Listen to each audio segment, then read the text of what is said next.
What's happening, everyone? Welcome to the Sportscast. It's me, Andy. We've got Gary, and unfortunately, we are on StreamYard because our producer Musk is actually living it up in Monaco. Peter McGrail, Liverpool's own, is fighting this weekend, and he's out there supporting his cousin. So we haven't got him as a producer. Unlucky for us. But as always, we are sponsored by Comalytics. Don't forget your 30% off when you type in Leg at 30 at checkout. Get your loads of there. Get all your gym gear in for Christmas. Any presents as well. Yeah, gym gear is probably the best present, to be fair, you can get, isn't it? Everyone's in this kind of mode of new year, new me. Get them some home electrics Absolutely. gear and take advantage of 30% off. Massive thanks again to Hill Dickinson. The episodes, I still get messages week in, week out. People who viewed the episodes and couldn't believe some of the story of how they become terms of sponsoring Everton's new stadium. So again, go and check it out. And a massive thanks to Peter Jackson and the team. Right. Fuck me. Lad, I made a bit of a joke last weekend. The joke went down quite well, saying like, I don't know how you do it.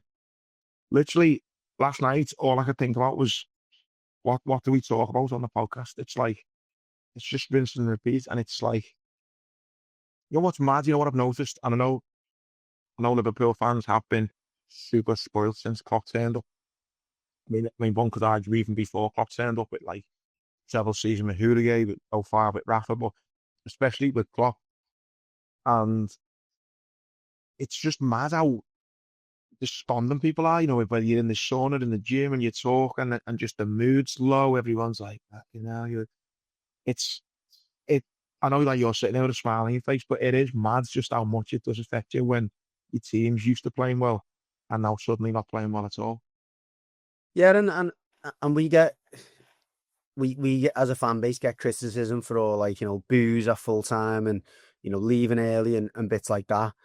And like your fan base, not just your fan base, like other fans who've been fortunate to have such a prolonged period of very little seasons where you've had no success or you know what I mean, it's just round the corner for you or whatever. It's hard. And like I've joked to say before, like the match going experience for us or being an Everton fan, it might be hard for people to understand this. And don't get me wrong, I'm probably half taking the piss out of us as well.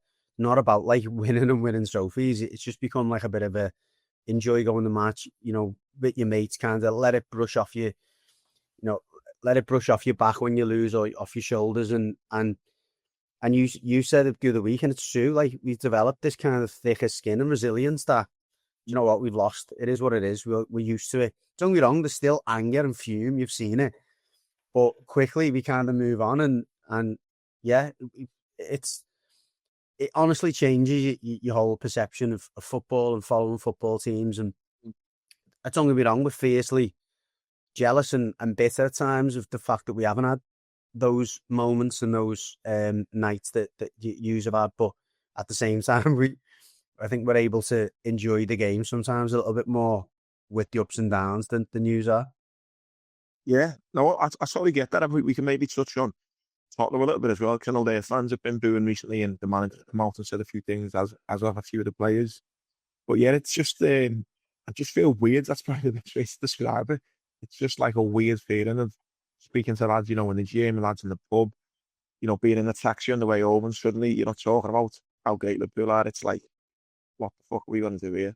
And I'm sorry, I know it says it, and I wouldn't say we've had that much stick. There was a lot of acknowledgements almost. There's a fucking lot of people not going to match at the moment.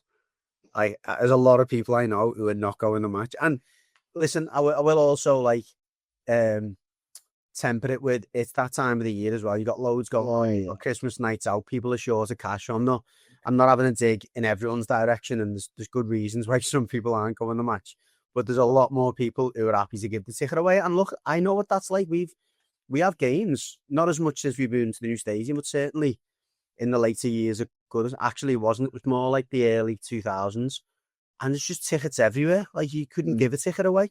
I wouldn't say it's got to that point at Liverpool. There'll always be people, whether it's just on social media, they'll take a ticket, or people who haven't been. But there's a hell of a lot more opportunities to go to the game at the moment than there has been in the past. But that's just how people are feeling. Like you're going, I can't be asked.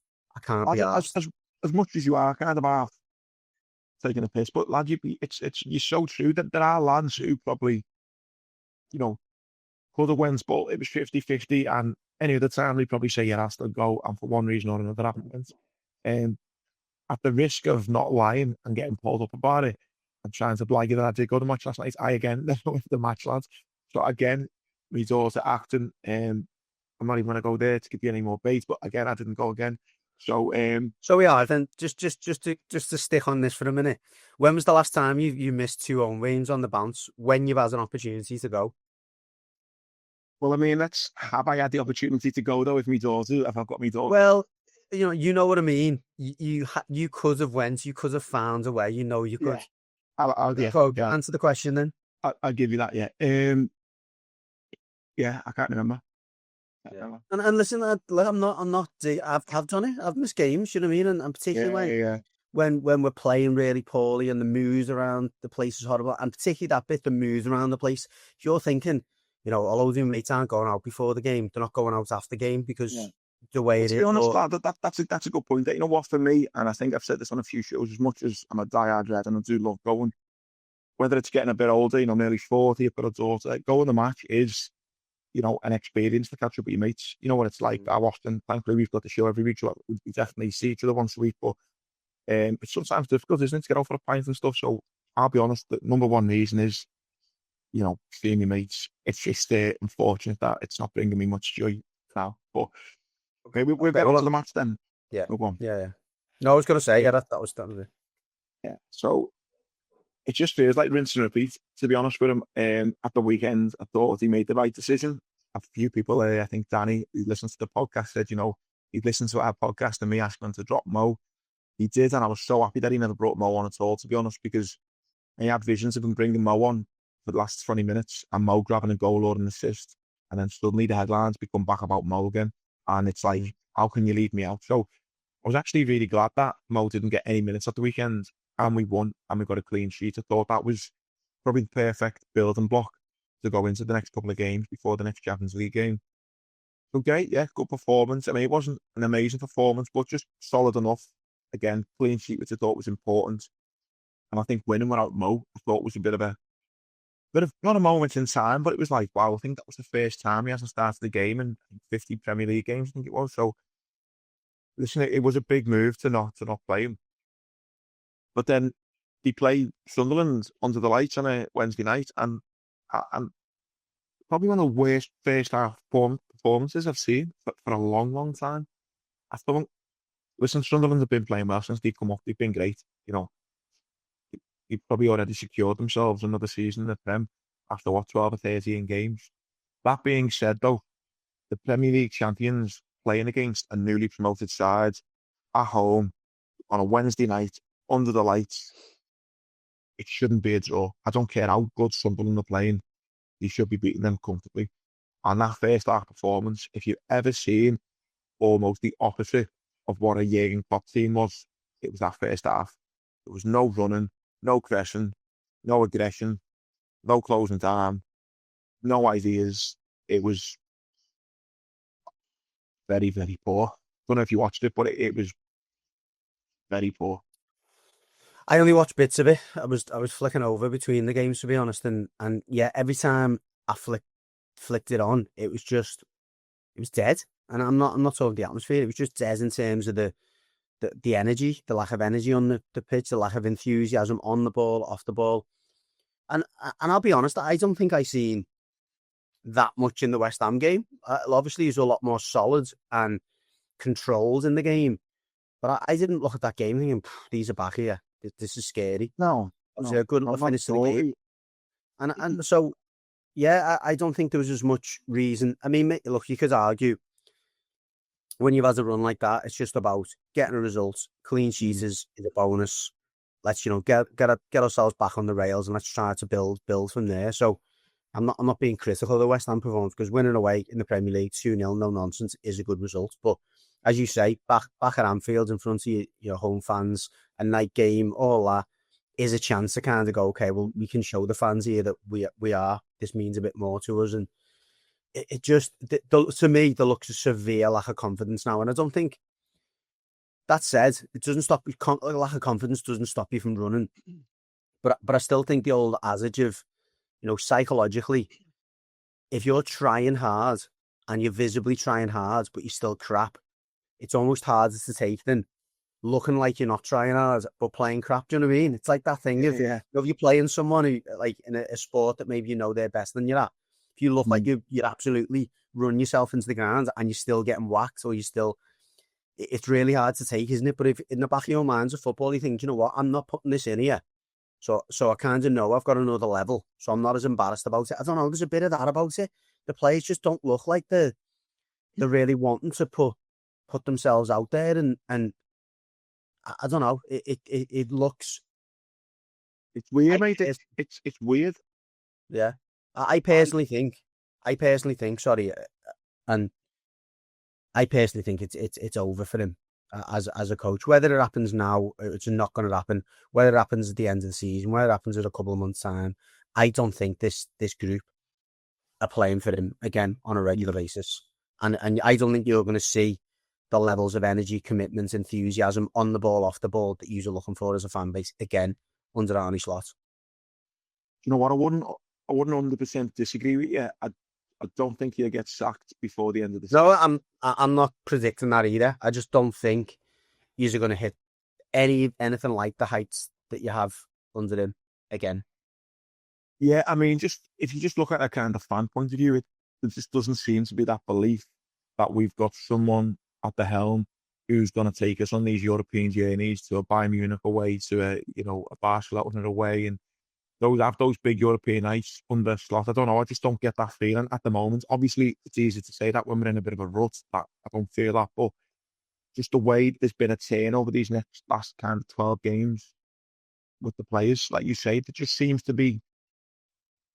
Whether he's lost the dressing room, I think he probably has. But I think the big thing for me when I looked at that game, or the two games, yeah, he's dropped Salah, big call. But it's almost like, as long as people have been watching Liverpool, we've had this 4-3-3, two great wingers. That's been Salah for the last kind of 7-8 years. And then on the left, we've either had Mane or we've had Diaz. And then down the middle, we've mixed and matched with Firmino, we've had Jota. A few strikers have jumped in the middle there. He's not playing Salah on the right. Fine. Okay. He needed to be dropped. We haven't got a Diaz. We haven't got a Mane. This 4-3-3, it's not quite as sexy as it once was. So it's almost like the manager's almost still trying to play a 4-3-3. But whether the players are going, we haven't got the players to do this anymore. So they're either not listening to him, or they're not fully committed to it, or they're starting to second guess him and going, this isn't working anymore. Something is happening because there's a lack of confidence there, almost like a lack of planning. Almost, it's I don't know what needs to happen for him to change the formation. Like I don't know who he thinks he can keep on playing out on the far left and the far right. Yeah, Salah's that right winger, great, but if we can all agree that Salah is only ever gonna get worse than last season. Like he's not. I'm sorry, he's not going to have a season this season or next season like he did last season. Even at the start of the season, before a ball was kicked, we're both better men. You could have given me odds on 1,000,000 to 1 that Salah would have eclipsed that season, and it wouldn't even have been worth throwing a pound on it. He was never going to do that. Okay, so there's always going to be that decline from last season. Okay, we sold Diaz, rightly or wrongly. It looks like the wrong decision now, but hindsight's a wonderful thing. So they haven't got that on the left.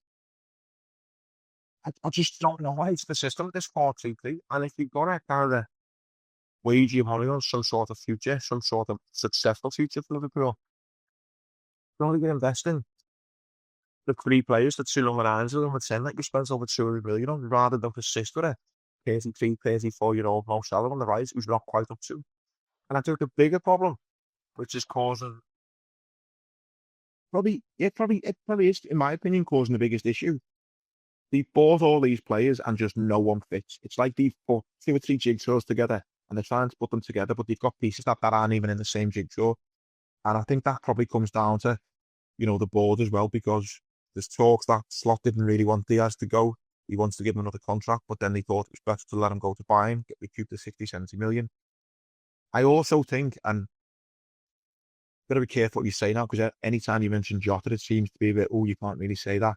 But I actually think, reading between the lines, and this is just purely my opinion, I've not read or heard nothing, just purely my opinion.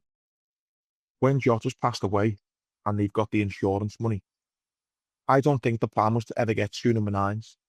But they've had this influx of money from Jota's death, which, if you believe what you read, over 100 million. And they just saw Isaac and thought, fuck it. We've just got 100 million here that we didn't think we'd be getting. Just get them. And by doing that, they just left themselves with the fans don't know what the best team is. The manager doesn't know what the best team is. The players don't know what the best team is. No one knows what the best formation is because you've now spent 250 million on 2 number 9s and a number 10. But you've also put your right winger on 400 grand a week. How are you meant to manage all that? You know what I mean? It's bizarre to even think like that. Oh, that's it. And that's a big problem.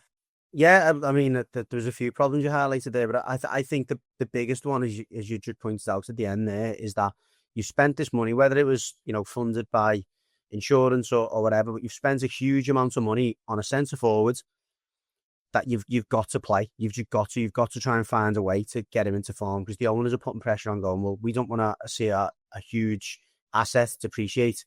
You've got another one, a number 10, who doesn't fit into a 4-3-3 that you've got to try and play into form. You've got, as you say, a winger, which he is, that you've got to play, who is on 400 grand a week. And then you've got players like Ekitike, who's got to play just based on his output and the fact that he's been the best player, most consistent forward. But yeah, he can't play if Isak plays. And as you've seen last night, when he does play and you try and find a 4-3-3 formula with those two on the pitch, it doesn't work. And you've got players like Chiesa who are constantly coming on and doing something and contributing, but haven't got a chance of getting a game because they're Chiesa. And as much as you joked about it, saying, look, he's not at that level, but when you're playing, when you're not playing well, you're not getting results. Players are lacking confidence or whatever, and you've got someone who's coming into the team and is giving you all the things that these big players, these names, these egos aren't giving you. Sometimes the best thing to do is go, well, do you know what? I'm going to play him, but it seems like it's impossible for him to do that. So it's so hard, I think, isn't it? Because even as a fan base, some of the easiest kind of post-match points you have as a fan is you kind of, you knew how we were going to play. You knew what the team was, but we were just that good at it. It was great. Every week, you knew it was going to be, Mane, Bobby, Salah, it was Emerson, Fabinho, and Ronaldo. Like, you knew straight away the back line was either, there was now and again Van Dijk's partner would stop, but Stones, Robert, Van Dijk, maybe the defender would stop. But you basically knew the start 11. I know you talk about squad rotation and stuff like that, but you need to have kind of players who know that they're going to be playing. And all the points you made there, everyone in that team, for various reasons, have got a kind of point to say, life to be playing. Stellar on his 400 grand a week, Isaac record signer, Ekitike, this new young lad who's probably the best in form. Beards, best German player in the world, in Germany last year. There's four of them who all who've got a stake to say, I want to play. Then you've got the midfield three who basically helped win us the league. They're probably the most important part of the team last season behind Mo Salah. It's just fucking stupid. It's getting to the point where, and now as a fan, me personally, it's like, you need to change something, mate. This isn't fucking working. Like, I think we've won 3 games in 9. I think it is, in 12. I think in the Premier League might be. I think in 12 games we've lost 9. I'm sure it's that. It's like, it's not working. I don't know how to kind of zest it up. This 4-3-3 with the personnel you've got is not working. And I don't know what else you can fucking say in it. I'm literally like, I was thinking last night, this morning, what kind of points can you make on the show and this and that? And the only point I keep coming back to is the players you've got at the moment do not work in this 4-3-3. I'm sorry, they don't. And you might still win games playing 4-3-3, but to be the most effective team you're going to be, I swear to God, he needs to change this 4-3-3. So are you suggesting then that the fact he's positioning with this 4-3-3, the players are just not putting it in because they don't believe that this exactly. Wait, that's what you're saying? That's exactly it. You look at the core players, Gary, right? You've had Van Dijk. How many times have you spraying those diag balls to Salah, to Mane? You look at when Trent was there, he was doing them to Mane again. Robbo was doing them to Salah. Those kind of two wingers in Mane and Salah, and then even in Diaz and Salah, they were out and out wingers who bombed down the wings, made full use of the pitch. Gakpo's not doing that job as well. He's cutting inside a lot more. I'm a fan of Gakpo, but he's not doing the same type of job. Salah's form's dropped off. And then add to the fact you brought Isak, Ekitike and Virch, who are all central players. I don't understand how he thinks he can still play with 3 strikers, 2 of them being wingers. It's baffling me, and I don't understand it. And I think it could be the death of him by the end of the season. Yeah. I mean, it could have been worse in the end last night. And just to come back to Chiesa, I seen something this morning. I don't know where I seen that. Obviously, that block he covers pretty much the length of the pitch to get back and make the block on the line. I don't know where I seen it, but there was someone, it was a fan or whether it was a journalist, said if that was Jurgen Klopp on the line there, Chiesa made that block, he would have celebrated it and would have been like encouraging the players like it was a goal. Yeah. He said that the reaction of Arne Slot was just like a kind of rolled his eyes or lifted his eye. You know what I mean? It was like... Yeah. Well, he's very subdued, isn't he, as a manager? We touched on it last week, mate. I just don't think he's different to Klopp. He's always going to be different to Klopp. But he hasn't got that kind of... You know what I mean? And even as a fan... Yeah, that's what I mean. You just wonder whether that's having an impact on the atmosphere, on the... Because everyone talks about... Absolute opposite, by the way, or I guess a similar personality. Everyone talks about the impact that Ancelotti has on the side of the pitch because he's always so calm. As players are calm, so regardless of where you're getting beat, you always feel like it's under their control because the manager. Yeah. I mean, you never see him animated, and maybe that's his thing. But this isn't the time for calmness and composure and subdue, is it? It's the opposite. You need to see your manager going, well, if you want agency from us, we want to see agency from you. And the problem is now, they go to Leeds on Saturday night at 5:30. It's a tough game. And if we only get 4 points out of these 3 games, I don't think he's going to... I don't think he'll get sacked. But 4 points out of potentially 9 when you played Sunderland, West Ham and Leeds, it's not good at all, is it? I'll be honest, as an opposition fan, a rival, and a lot of other clubs will be thinking the same. I don't want him to get sacked.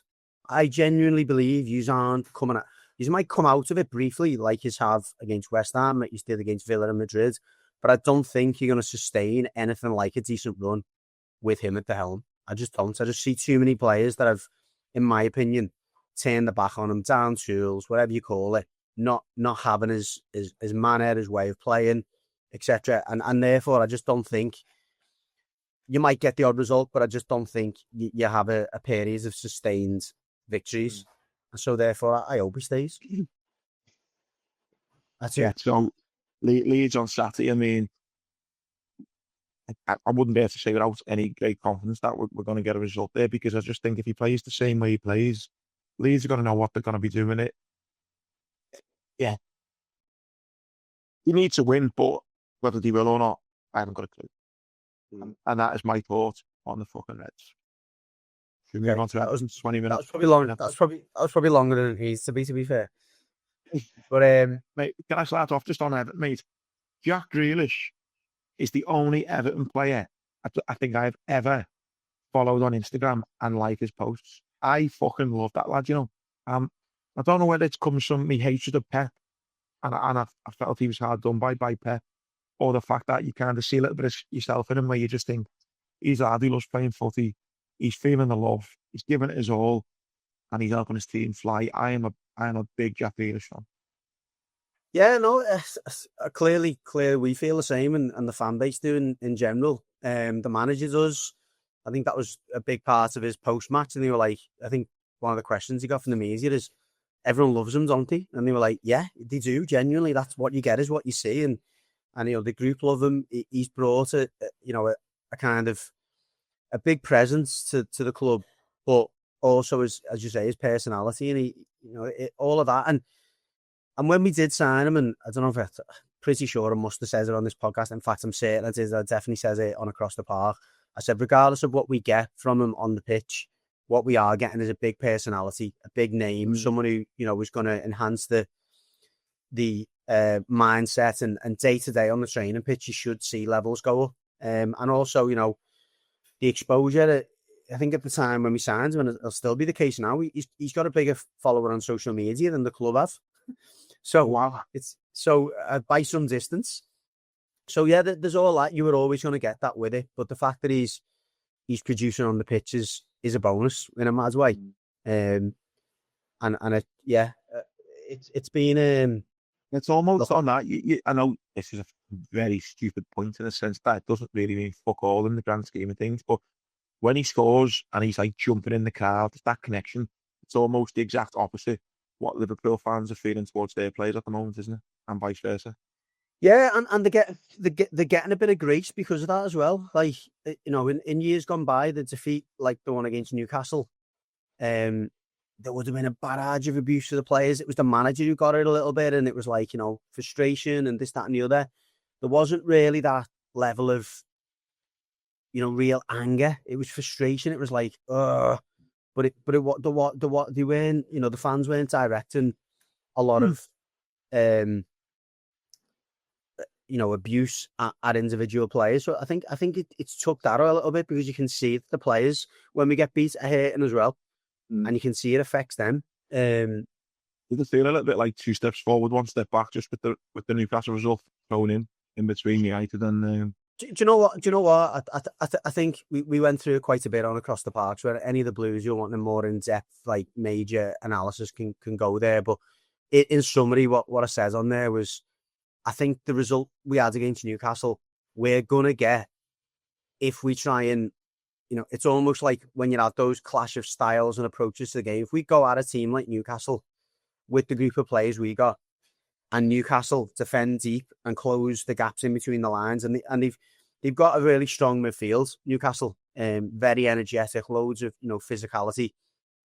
They denied space to Ndiaye, they denied space to Grealish, they denied space up until the end to Dewsbury Hall. If you keep them 3 players quiet, or at least 2 of the 3 quiet, and you've got pace on the break, you'll hurt us. But the psychological side of it is that when we go away from home, which obviously, I mean, I don't know if you've seen it, but there's only Arsenal. In fact, we're joint with Arsenal on most points away from home since Moyes took over in January.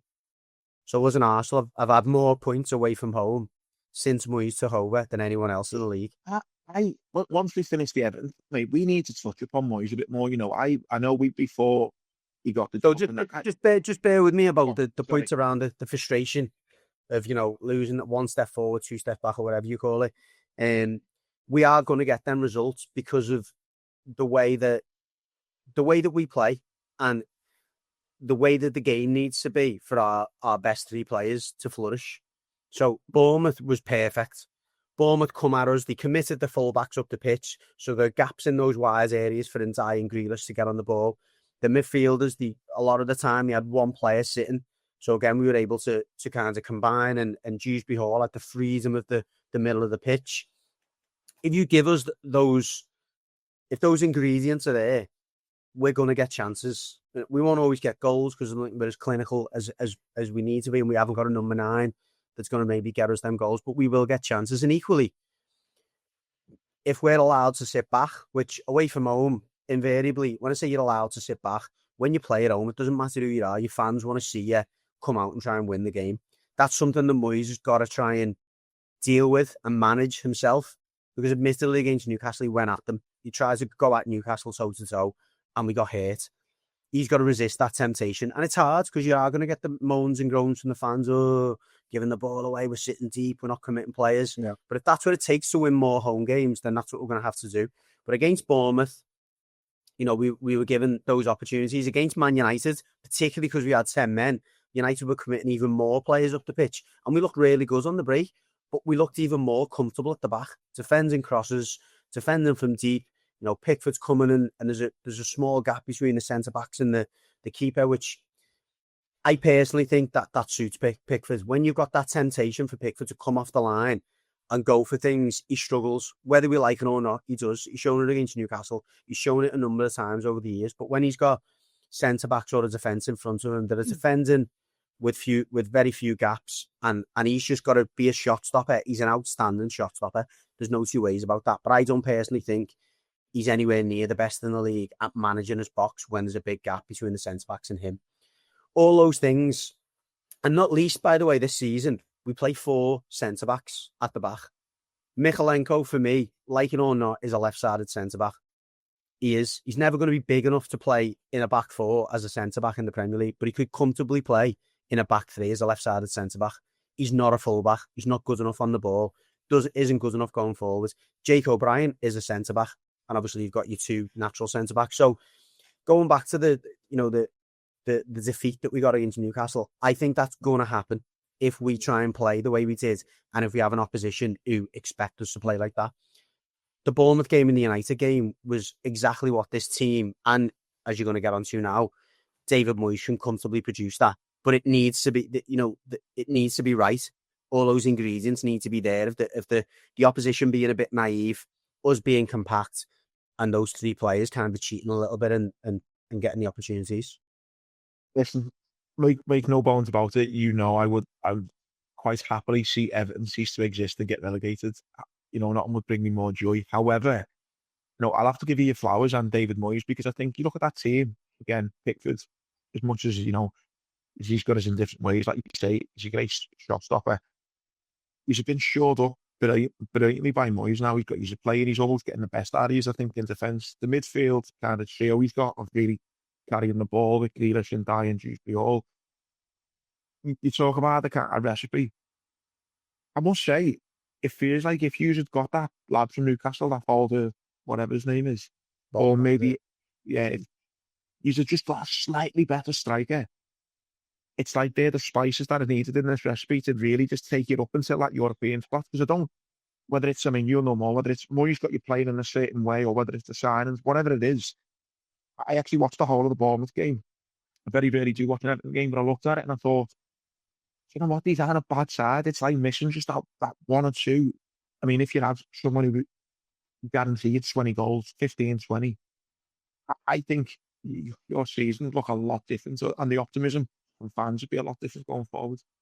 Yeah, exactly. And we can't, because we haven't got that number 9, teams are more than happy to defend deep. As long as they can close the lines between the defence and midfield and not give those 3 players a chance to play in there, they know we haven't got a threat in behind. So it's like they can step up the pitch and make it difficult by not allowing us to advance. But equally, they can sit deep and go, do you know what? Even if they get the ball in the area, they haven't really got a forward you can score. Now, they might get the odd one where the midfield runners get in and Dewsbury all gets in behind or whatever. But we can probably minimise that by tracking the runners. So we can almost cheat and let one of our centre-halves just go 1v1 with Barry or with Beto, because under a bit of pressure, they're probably not going to score. Whereas if we've got a forward in there against Newcastle now, I think the frailties at the back were just as much, our downfall against Newcastle as the attacking side. But again, if we have a centre forward in a lot of the games where we've lost this season or drew, we're probably looking at a team with another 6 or 8 points, which is scary to put a second. I know. And I think just Moyes onto him, is there still kind of talk between fans that he's not the right man, or are people quite happy with him now? Because I think you look at the league table, if people would have offered you this after, 12, 13 games, surely you would have took it. I can't speak for everyone. As I've said a few times, I got in trouble for saying that. There's always going to be fans, there's going to be a section of our fan base that believe that Everton, right or wrong, should be where they were in the 80s and all that stuff, and we want a progressive manager and this, that and the other. But we've seen that many managers come and go over the last 20, 30 years. And whether you like it or not, we've not seen as much consistency as we've seen in the 2 spells that David Moyes has had. That's a fact. The results tell you that. The performances tell you that. The players that we had at the club, whether the business is down to him or not, we had more quality in across the pitch in David Moyes' 2 areas than we have in any other. Now, some people turn around and go, what about that first season under Martinez? Most of that team, a bit like the Arne Slot one, was David Moyes' team. There was just a few splatterings of attacking players that just, I think got us our highest point tally, I think, in the Premier League era, the first Martinez season. But apart from that, which you could call it a bit of a flash in the pan. Our best periods in the last 30 years have both been under David Moyes. So, yeah, to answer your question, there are always going to be fans who think we should do better or think we should try and progress things, but there's no doubt that he's took us forward again since he's been in charge. And as you point out very well, and as I point out a few times, if we would have got David Moyes a forward who at this moment in time was sitting on 6-7 goals, not 10, 12, 6 or 7 goals, maybe even 5 goals, we'd be looking at a team a lot higher up in the pitch, in the league. And I just wonder whether it's going to be one of those seasons where, let's say, Arsenal run away with the league. Let's say that's done. But the rest of the league is so compact. And I just wonder if it's going to be one of these seasons where Everton, at the end of it, look back themselves and kick themselves for not getting a striker, because it's going to, like you just said, one of those seasons where if you had someone who'd netted an extra 5, 6, 7, I'm not talking 15 at this point, but an extra few, you're in the Champions League spots. And it's one of those mad seasons where if you were just a little bit clever in the bit cuter in the transfer market and got that extra bit more, I mean, one of those seasons, I think. You're right. January is going to be really interesting because from a PSR point of view, we've got over that period where we had so many losses. Obviously, the new stadium, the revenue the stadium's brought, has given us a bit more flex. So there will be money to spend if the right person's available. Everyone says it's a bit cliche. It's hard to get good players in January. It is, because you're kind of picking off teams who are you trying to be players up that other people don't want. Would you not say Isaac? Okay, now. Yeah, I'd take Isaac, to be honest. He'd fit in it. He's fit in at Everton, honestly. But yeah, it's an interesting one. Obviously, look, there's still 5 games or something until January. December's a very busy month. We could be sitting here on the 1st of January and we're suddenly 8-9 points off European places because other teams have got victories. We've got Ndiaye going to the AFCON along with Ghana Gay, which is going to be a really tricky period for us over Christmas. So I won't get too carried away yet. But if we're still, in the mix, and even if the places to a certain extent don't matter. Obviously, you always look at the league table and go, it's not nice seeing yourselves further down the table. But I think we're 3 points off third. Yeah, 4 points in it. Yeah. It's mad, but we could be 14th and still only be 5 points off. So you're right what you say. It is a predicament almost, and a bit of a tricky one for the owners and how ambitious they want to be, because you could go and spend 30-40. That's it. You could go and spend 30-40 million in January, but Tottenham could see an upturn after Christmas. Newcastle could go on a bit of a run. Whether we like it or not, even with 2 more players, those teams I've just mentioned have got better squads than us. So they could easily, turn it on. Chelsea could start to be more consistent. Suddenly find yourselves well short of it, even though you've made a couple of signings. So, but you're right. I think they would rather take that gamble than be sitting there in the summer going, we could have took this project forward by 2 years here if we'd have just invested a bit of money in January and got ourselves into Europe. Looking at the league as well as a whole, I think maybe it's been like this for a while, but do you not think that the so-called big teams, you've got the big squads who pay the big money, it's like Chelsea is so inconsistent at the moment. The Spurs are so inconsistent. Liverpool are so inconsistent. The league table, everyone's beating everyone. And I just sometimes think there's an expectancy on the big teams because they've spent all the big transfer fees and they're paying players 200, 300, 400 grand a week. However, it doesn't guarantee you that you are 3, 4, 5, 6 times better the team that are down the league. And I think that's shown. Like, look at Sunderland, how well they're playing. I want to just kind of describe it. It's not like this. Like, you spent this much money, so we are 5 times the squad you are because our squad's worth 5 times more. Like, it's such a discrepancy with the numbers. You've got Salah on 400 grand a week. He's playing the opposition's right wing. It could be on 50 grand a week or 40 grand a week. Mo Salah is not 10 times. He's not going to get you 10 times more goals than that other player. You know what I mean? It's like, well, the old adage of what is it? effort or hard work beats talent when talent doesn't work hard. I mean, it doesn't get any more simple than that, does it, in team sports? If you've got a group of players who are all committed to the way the manager wants them to play, who believe in that, who are given that extra 5-10%, that combines as a much more, significant impact on performance and results than all that talent put together, doesn't it? And I think that's what you're seeing in the Sunderlands. And again, going back to the very start of my point, what we're seeing in this group, and I said it at the start, and got ripped a little bit on this podcast for saying, this group of Everton players has got a lot more character and personality than we've seen in a while.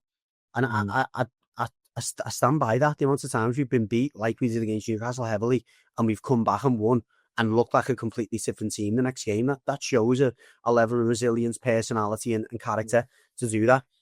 And equally application, we're seeing that week in, week out. Even when we do lose, players are still putting a shift in. And I think Sunderland certainly are a testament to that as well, that they believe in the way the manager wants them to play. I mean, some of the confidence from them individually last night was remarkable at Anfield in a really intense, intimidating atmosphere. The amount of times I've seen players, not just receive the ball and kick it away, actually taking players on, trying to play forwards, trying to be individually dominant on the ball. There was one, I think, the second half, and they was under a load of pressure, and the defender just headed it back to his keeper. This 6-yard off. I was like, wow. Yeah. So yeah, mate, keep it on football, but a little bit further afield. I don't know if you've seen, but I thought it was a pretty mad story. The Ajax ground this week. Have you seen it? No, I haven't seen it. I only seen that the game. I think it was on Sunday or something, or that had been postponed after or been called off after 10 minutes. So basically, for those who haven't seen it, Ajax were due to play at home, and one of their ultras died in, I think, a boating accident a couple of months ago, and he was a bit of one of the boys. So they decided to let off what looked like about 1 million fireworks and pyrotechnics and flares after the 5th or 6th minute. And what they done is a lot of the ultras got in the ground and then opened fire escapes and let more ultras in, ultras who were banned, people who shouldn't have been at the game, who brought all the fireworks. I swear to God, if you haven't seen it, go on YouTube, the Ajax game. It's like the whole stand is on fire. It is absolutely insane. The players are almost getting fireworks thrown at them. It's obviously very dangerous. Well, the game got stopped, didn't it? The game got stopped and abandoned, yeah. Match got stopped and abandoned, like you say, and they played the game this week behind closed doors. Now, it's caused a lot of problems in Holland. I think PSV are notorious for doing it in the Champions League game. They've already been fined quite a bit by UEFA or FIFA. But this one, it took the piss. You need to just watch it. It was actually bad. I was thinking, what is that for? And it was one of their ultras that passed away, and a bit of a fitting tribute to one of their boys. They was like we're gonna absolutely blow this end of the ground up, and which they did. And unfortunately, got the game banned after 5 minutes. But if you haven't seen it, definitely worth a watch. Definitely, will do. Yeah. And now it's on footy, or should we finish off on one of Liverpool's own, and Muskie in Monaco? Yeah, go on, yeah, do it. Yeah, so the reason with on StreamYard is Muskie, our producer, is also doing his media duties for his cousin Peter McGrail, who was in Monaco fighting for it's European title, isn't it? Yeah, against Shabazz Masood. Yeah, so I've not seen too much of the fight here. I know Muskie's been excited about going, so I will be tuning in this weekend to see it. But exciting times, isn't it? Yeah, it is. Yeah, it's listen, it's the biggest test for him without a doubt. Masood beat Liam Davies not so long ago. I think it was in his last fight. He's been a world. He's fought in world. I think he's been a world champion actually, Liam Davies. So yeah, it's actually a world title. It's an IBO world title, so it's a massive fight. Obviously, the biggest of Peter McGrail's career. But he's coming up against a fierce opponent. So obviously we're all rooting for him. I think there's a lot of respect between the two because Masood has been a big prospect for some time. He's unbeaten. McGrail's only lost, quite a bit of a mad one early in his career. So he's really unbeaten because it was a bit of a crazy defeat. But it's fair to say that they're both in great form. I think, McGrail's the one famously with all of the amateur pedigree, but Masood is the one, I guess, who's the big prospect and is causing a lot of ripples and waves across the sport. So, it's going to be a really good fight. I think looking at the run laws, I reckon he's going to be on about 9 or maybe half 8. So yeah, I'm just trying to look at the other fights. It's not a bad card, to be honest. What's his face is on it as well. I'm just trying to look through the order of it now. So yeah, it looks like it's one of the first ones on though. Sorry, apologies. It's for the European Super Bantamweight title. So you're right in the first place. Johnny Fisher's fighting later on. I'm guessing he'll be near the top of the bill. It says the bill is from 7 p.m. Okay. onwards. We are. Hold on. This is on the DAZN website now, so it's got all ET, PT, GMT. Greenwich Mean Time. It says 9:40, so I wasn't far off in the first place. So she'll be tuning in from around 9:30, 9:40. It's going to be a good fight. No two ways about it. And obviously, we wish Peter the greatest of luck, and hopefully he brings the title home. Yeah, make sure you check it out, Muscatelli Media, and you'll no doubt see any backstage footage and stuff that Muskie will be getting for his cousin Peter. Also, Molly made another step as well in her boxing career. She got 2 wins now. I think she's hoping for a world title, I think, within 8 or 9 fights, she said. So, again, it was looked like another easy day at the office. Well, she made it look easy anyway. So, congratulations to her too. Definitely. Right, Gary, short and sweet, 45 minutes.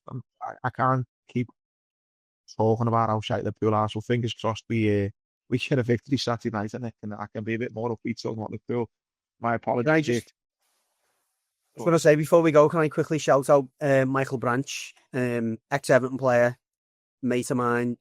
He's doing 24 runs, basically an advance calendar during December for James's place. Oh. So every day he's increasing the mileage by 1 kilometre. So by the 24th, it'll be 24 kilometres.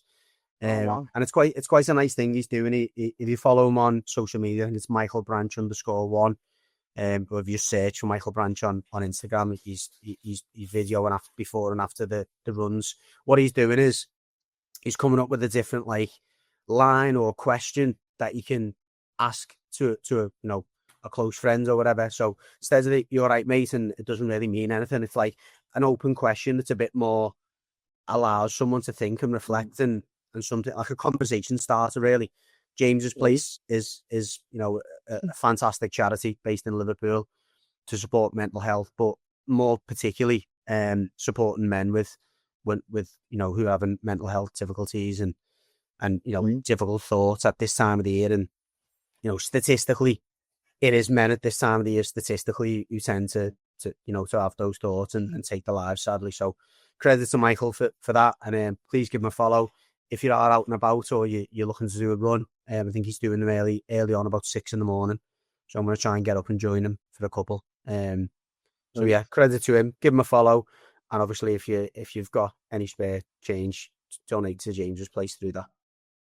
Yeah, nice one, Branch. Yeah, I seen a thing. I think I reposted it. Around the world, they reckon 2 men take their life every minute. That's just and like you say, this time of year, I think men feel a lot of pressure as well, don't they? On a lot of stuff going on. Maybe a little bit of drinking goes on. You have darker thoughts, and you maybe hungover and stuff like that, and blah blah. All those things which we I think we do speak about a little bit on the pod. But great that Branch is doing his bit there. So yeah, good luck, Michael. Right, you got much on this weekend? A bit of a Christmas do in ours. We've got sound very Tory. This a wine tasting thing in ours. I've not been invited, so you know what I mean. No, it's a couple's older friends. No, old friends. Oh, right. You're a new friend group. Oh, all of the me mates that I went away with for our 40th in the summer. We had stays in a house. So all your old mates who are 2 or 3 years older than me. All right, thanks for that. Yeah. Jeez. Old mates as in mates that I've knew since we were kids. Anyway, you fucking knobhead. Oh, bad, Yeah. So yeah, nice we've got that on ours. Yeah, and then that's it. That's it really. A kids' footy as usual Saturday and Sunday. Love it. I am off to Aintree races Saturday. It's my dad's birthday next week, so I've got him tickets. Me and him going to races. So if you do go to Aintree races on Saturday, give us a message on the old Instagram, and we will meet up for a beer. As always, massive Don't follow Andy's bet though. He's not having a good time with all that. I'm in a poor run of form. Gary will tell you, but yeah, it's not good. So hopefully we can turn it around Saturday. So if you do see me, come and grab us and have a beer. But yeah, thanks for listening. Thanks for tuning in. Please comment, share, like, do all that good stuff. It helps with the YouTube algorithm. We do appreciate it. And we'll see you next week.